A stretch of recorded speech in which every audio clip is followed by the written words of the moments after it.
Hey everyone, this is Dawn. Welcome to my YouTube channel. Today I'm going to show you how to do the reverse stencil technique using Distress Oxide inks. And the stencil, one of the stencils from Stencil Pack 1 from Close to My Heart. So I'm going to start out with a piece of white daisy cardstock. You can use watercolor paper too for this technique, but I just grabbed some white daisy. And that works too. And I'm cutting it a little bit larger than I'm going to need because after I get done with this panel, I'm going to trim it down. So I'm taping it to my glass mat with purple tape, and I've just got a selection of different Oxide colors. You can pick whatever colors make you happy. So I just grabbed a bunch to kind of make a wash of different colors.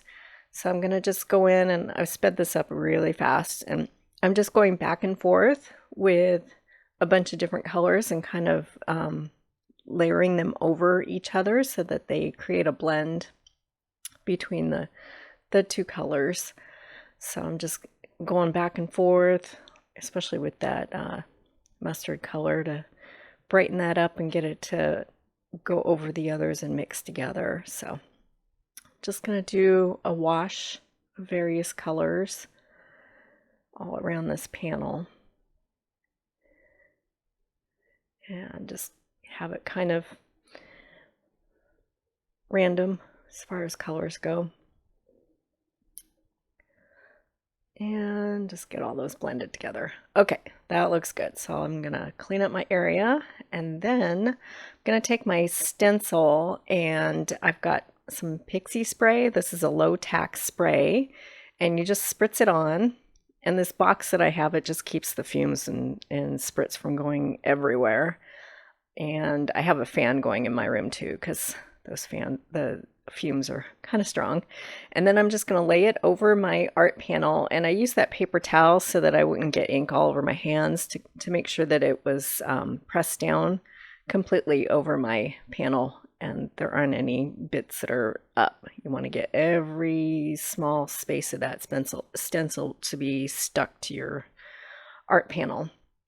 And then I'm going to take some black soot oxide ink, and I'm going around on this stencil, and I'm trying to put it down vertically so that none of the color seeps under those little edges of all of those details in the stencil. And I'm slightly pouncing a little bit and kind of turning my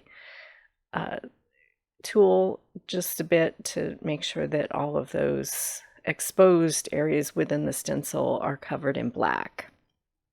So I'm going to get all that covered up. Make sure that I have a nice even layer of black soot. And then I'm going to slow this down a bit so you can see the big reveal. It's so cool. Look at that. Wow. So every time I do something like this, it's like, oh, it's so cool. So, all right, now I'm going to make a card out of this. So I have the thin cut. It's the Thanks thin cut. And I've got a piece of vellum. And that is what I'm going to cut the larger thanks. That's kind of the background piece out. And I'm just measuring it to see how much cardstock I need. And then I'm going to cut the word thanks out of black. And then I'm also taking a piece of black cardstock to be the base of my card. So I've got that cut at the A2 card size. And I'm just measuring my thanks die to see how wide it is, because I want this to be a vertical side fold A2 card. So it's a pretty wide die, so I want it to make sure that I've got the right measurements so that I can double mat this. This is a piece of white glitter paper, so I've got that under my art panel, and then the black cardstock is going to border around everything. Okay, so I'm bringing my Big Shot in, and I'm going to cut out that first thanks image with vellum.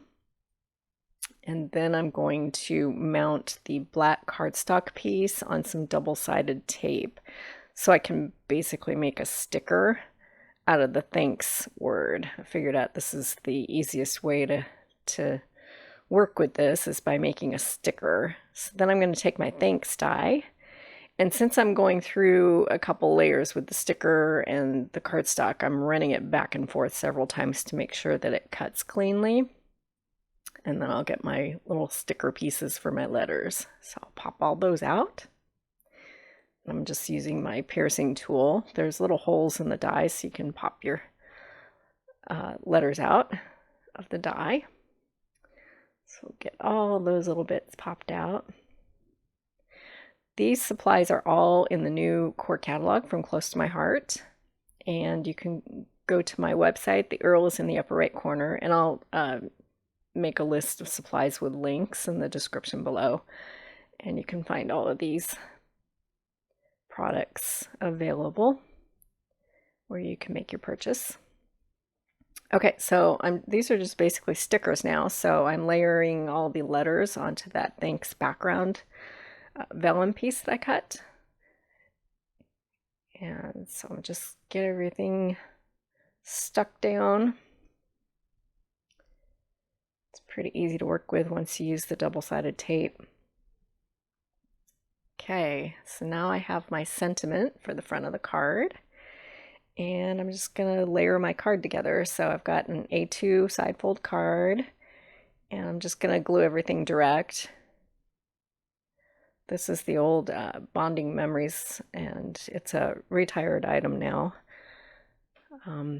But I've got quite a bit in my stash, so you're going to continue seeing me use this one. I love it, and I like this adhesive, so I'll be using it in future videos until my stash is depleted. So I'm going to glue everything down direct, get everything layered up.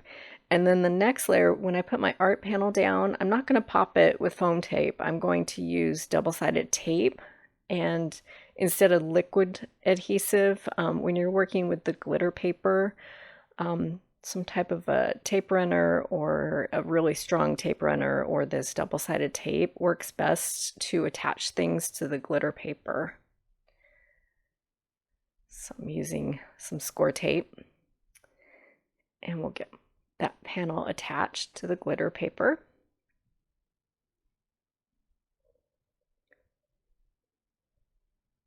Just a little bit of glitter makes that panel pop nicely.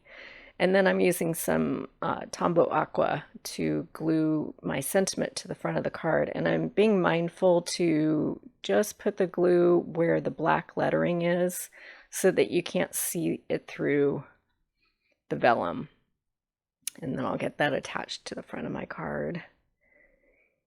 And I want this stenciling to shine, so I'm not going to add too much more, but of course I have to add a little extra something. So this is the Onyx Liquid Pearls. I love these things. And I'm just going to scatter some pearl shapes around the front of my card. When you use this, make sure that you squeeze vertically, and it's self-leveling, so you'll get little pearl shapes. And I'm just scattering a bunch of them around the card.